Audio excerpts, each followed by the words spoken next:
مولا کریم اس تفسیر قرآن کی محفل کو دن دونی رات چوگنی ترقی عطا فرما۔ جو سوشل میڈیا کے ذریعے سے مولا اس محفل کو سماعت کر رہے ہیں ان سب کو ایک اور نیک بنا، سب کے کاروبار میں، رزق میں، کمائی میں برکتیں، رحمتیں، وسعتیں عطا فرما۔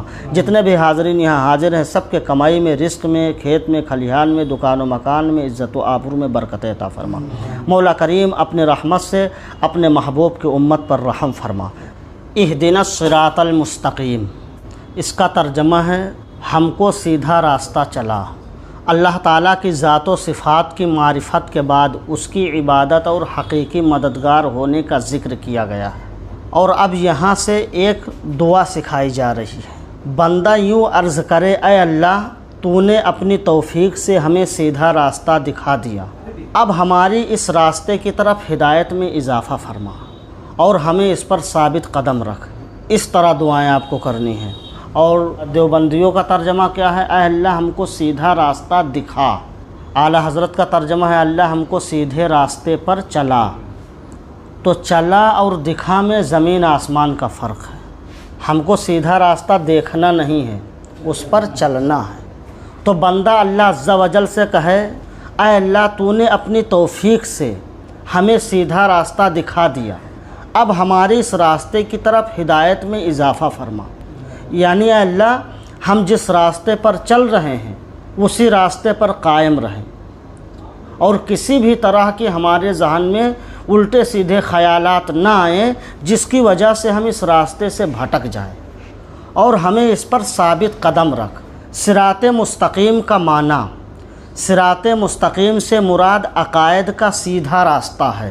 صراط مستقیم سے مراد عقائد یعنی عقیدہ کا سیدھا راستہ ہے۔ عقیدہ کا جمع جو ہے وہ عقائد ہے۔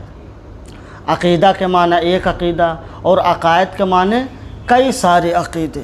صراط مستقیم سے مراد عقائد کا سیدھا راستہ ہے۔ جو یہاں بتایا گیا ہے کہ ہمیں سیدھے راستے پر چلا، تو پیروں سے چلنے کے لیے نہیں ہے جسے آپ عام راستے پر چلتے پھرتے ہیں، اٹھتے بیٹھتے ہیں، یہ راستہ نہیں ہے۔ حقیقت میں جو صراط مستقیم سے جو راستہ مراد لیا گیا ہے، صراط مستقیم سے جس راستے کو مراد لیا گیا ہے وہ راستہ چلنے والا راستہ نہیں ہے، وہ عقیدے کا راستہ ہے جس پر تمام انبیاء اکرام علیہم الصلاۃ والسلام چلے، یا اس سے مراد اسلام کا راستہ ہے جس پر صحابہ اکرام رضی اللہ تعالیٰ عنہم، بزرگان دین اور اولیاء اعظام رضی اللہ تعالیٰ علیہم چلے، جیسا کہ اگلی آیت میں موجود بھی ہے، اور یہ راستہ اہل سنت کا ہے۔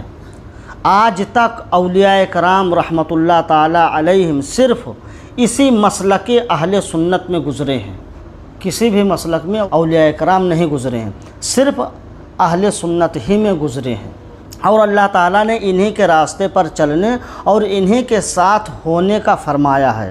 فرمانے باری تعالیٰ ہے، یا ایھا الذین آمنوا اتقوا اللہ وکونوا مع الصادقین، اے ایمان والو اللہ سے ڈرو اور سچوں کے ساتھ ہو جاؤ۔ اور حضرت انس رضی اللہ تعالیٰ عنہ سے روایت ہے، حضور صلی اللہ تعالیٰ علیہ وسلم نے فرمایا کہ میری امت کبھی گمراہی پر جمع نہیں ہوگی۔ حضور نے فرمایا، اور جب تم اختلاف دیکھو، اختلاف سے مراد مسلمانوں کے کئی جماعت آپس میں لڑ رہے ہیں، جھگڑ رہے ہیں، وہ کہتے ہیں کہ ہم سچ ہیں، وہ کہتے ہیں ہم حق پر ہیں، تو اب ایسے استھتی میں حضور نے فرمایا کہ آپ کو کیا کرنا ہے، ایسے حالات میں آپ کو کیا کرنا ہے۔ تو اللہ کے نبی صلی اللہ تعالی علیہ وسلم نے ارشاد فرمایا، اور جب تم لوگوں میں اختلاف دیکھو تو تم پر لازم ہے کہ مسلمانوں کے بڑے گروہ کے ساتھ ہو جاؤ۔ حضور نے فرمایا میری امت کبھی گمراہ نہیں ہوگی، اور جب تم لوگوں میں اختلاف دیکھو تو مسلمانوں کے بڑے گروہ کے ساتھ ہو جاؤ۔ حضرت عبداللہ بن عمر رضی اللہ تعالیٰ عنہ سے روایت ہے کہ نبی کریم صلی اللہ تعالیٰ علیہ وسلم نے ارشاد فرمایا، بنی اسرائیل 72 فرقوں میں تقسیم ہو گئے تھے، بنی اسرائیل 72 فرقوں میں تقسیم ہو گئے تھے، اور میری امت 73 فرقوں میں تقسیم ہو جائے گی، ان میں سے ایک کے علاوہ سب جہنم میں جائیں گے۔ صحابہ اکرام نے عرض کی، یا رسول اللہ علیہ السلام، نجات پانے والا فرقہ کون سا ہے؟ وہ اس طریقے پر ہوگا جس پر میں اور میرے صحابہ ہیں۔ جنت میں کون فرقہ جائے گا؟ جو حضور نے فرمایا جو میرے اور میرے صحابہ کے طریقے پر ہوگا۔ فرقے تو سب جہنم میں جائیں گے، اور اہل سنت کوئی فرقہ نہیں ہے، ایک جماعت ہے، ایک گروہ ہے۔ ہاں یاد رہے اللہ تعالیٰ نے ہدایت حاصل کرنے کے بہت سے ذرائع عطا فرمائے ہیں، ان میں سے چند یہ ہیں: انسان کی ظاہری باطنی صلاحیتیں جنہیں استعمال کر کے وہ ہدایت حاصل کر سکتا ہے۔ ظاہری کے معنی جانتے ہیں؟ جو چیزیں ظاہر ہوں، دکھے، اور باطنی کے معنی جو چیزیں آپ دیکھ نہیں سکتے ہیں، جسے بہت لوگ ہیں گھر میں کچھ اور ہیں، باہر کچھ اور ہیں، اور بہت ہیں باہر کچھ اور ہیں، اندر کچھ اور ہیں۔ تو آپ کو یہ نہیں ہے کہ اندر کچھ اور باہر کچھ اور، آپ اپنی ظاہری اور باطنی یعنی گھر کے اندر کی اور گھر کے باہر کی دونوں صلاحیتیں، دونوں زندگیوں کو آپ سدھاریں۔ آسمانوں زمینوں میں اللہ تعالیٰ کی قدرت و وحدانیت پر دلالت کرنے والی نشانیاں جن میں غور و فکر کر کے ہدایت انسان پا سکتا ہے، یعنی اللہ کی قدرت دیکھ کر کے زمین میں، آسمان میں یہ چاند نکل رہا ہے، کیسے نکل رہا ہے، کیوں نکل رہا ہے، کون نکال رہا ہے؟ کوئی تو ہے جو نکال رہا ہے۔ ماں کے پیٹ میں بچے کے جسم میں روح پڑ جاتی ہے، کوئی تو ہے ڈال رہا ہے، کیسے ڈال رہا ہے؟ یہ سب سوچ کر کے سمجھ کر کے انسان ہدایت پا سکتا ہے۔ آپ اللہ کا دیا ہوا رزق کھا رہے ہیں کہ نہیں کھا رہے ہیں؟ ٹھونس کے کھا رہے ہیں۔ اگر کوئی آپ کو پیسہ دے، آپ کو اپنے پاس بلائے، آپ سے کچھ کہے، اگر اس کی بات مانو گے تبھی وہ آپ کی مدد کرے گا، نہیں مانو گے وہ آپ کی مدد نہیں کرے گا۔ اللہ تعالیٰ کی نازل کردہ کتابیں، ان میں سے تورات، انجیل، زبور، قرآن پاک نازل ہونے سے پہلے لوگوں کے لیے ہدایت کا باعث تھیں، اور اب قرآن مجید لوگوں کے لیے ہدایت حاصل کرنے کا ذریعہ ہے۔ اللہ تعالیٰ کے بھیجے ہوئے خاص بندے انبیاء کرام اور مرسلین اعظام علیہم الصلاۃ والسلام یہ اپنی اپنی قوموں کے لیے ہدایت حاصل کرنے کا ذریعہ تھے، اور ہمارے نبی سرکار مصطفیٰ صلی اللہ تعالیٰ علیہ وسلم قیامت تک آنے والے تمام لوگوں کے لیے ہدایت کا ذریعہ ہیں۔ اہدنا الصراط المستقیم سے معلوم ہونے والے احکام، اس آیت سے 3 باتیں معلوم ہوئیں۔ ہر مسلمان کو اللہ تعالیٰ سے سیدھے راستے پر ثابت قدمی کی دعا مانگنی چاہیے، کیونکہ سیدھا راستہ منزل مقصود تک پہنچا دیتا ہے، اور ٹیڑھا راستہ مقصود تک نہیں پہنچاتا۔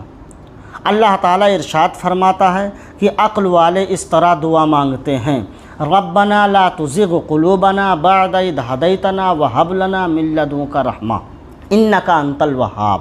اے ہمارے رب، تو نے ہمیں ہدایت عطا فرمائی، اس کے بعد اب ہمارے دلوں کو ٹیڑھا نہ کر، اور ہمیں اپنے پاس سے رحمت عطا فرما، بے شک تو بڑا عطا فرمانے والا ہے۔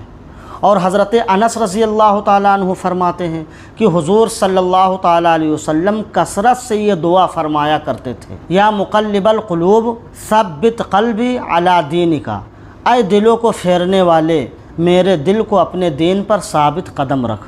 تو میں نے عرض کی: یا رسول اللہ، ہم آپ پر اور جو کچھ آپ لائے ہیں اس پر ایمان رکھتے ہیں، تو کیا آپ کو ہمارے بارے میں کوئی خوف ہے؟ حضور اقدس صلی اللہ علیہ وسلم نے ارشاد فرمایا: ہاں بے شک دل اللہ تعالیٰ کی انگلیوں میں سے 2 انگلیوں کے درمیان ہیں، وہ جیسے چاہتا ہے انہیں پھیر دیتا ہے۔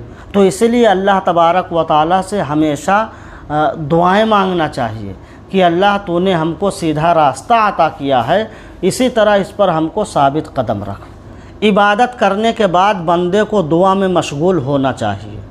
حدیث شریف الدعاء مخ العباد، دعا عبادت کا مغز ہے۔ عبادت کم کیجئے، دعائیں زیادہ کیجئے۔ صرف اپنے لیے دعا نہیں مانگنی چاہیے بلکہ سب مسلمانوں کے لیے دعا مانگنی چاہیے کہ اس طرح دعا زیادہ قبول ہوتی ہے۔ تو اب سب مسلمانوں کے لیے دعا کس طرح مانگیں گے؟ ایک جملہ ہم بتا دے رہے ہیں، اس میں سب کے لیے جب بھی دعا مانگا کریں تو کہہ دیجئے: اے اللہ، اپنے محبوب کی امت پر رحم فرما، اس طرح کہہ دیجئے اللہ سب مسلمانوں کی مدد فرما یا سب مسلمانوں پر رحم فرما۔ تمام دعاؤں میں سب سے بہتر دعا یہی ہے۔ صرف اپنے لیے دعا نہ مانگیے، آپ اگر دوسروں کے لیے مانگیں گے تو اللہ تعالیٰ دیکھ رہا ہے کہ میرا بندہ اپنے لیے کچھ نہیں مانگ رہا ہے، صرف دوسروں کے لیے مانگ رہا ہے، تو اللہ تعالیٰ آپ کو اور زیادہ عطا فرمائے گا۔